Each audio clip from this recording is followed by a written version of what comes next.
Hey guys, welcome to our channel. In today's video, I'm going to show you how to remove one-click pay items on Temu. So let's get right into it. First of all guys, we have to go on our profile. Simply you have to keep your arrow on your profile icon and then you have to select your profile. Once you reach to this page, then you have to go on your payment method, and here in your payment method you will be able to see one-click pay feature if you have it enabled.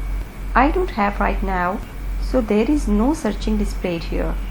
To disable it, just simply you have to select the feature tab, click on any type of embed saying cancel and disable, and confirm the action.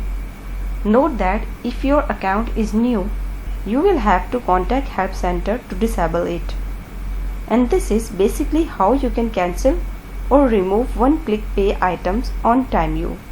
If this video helped you out, give it a like and subscribe. See you guys in the next one.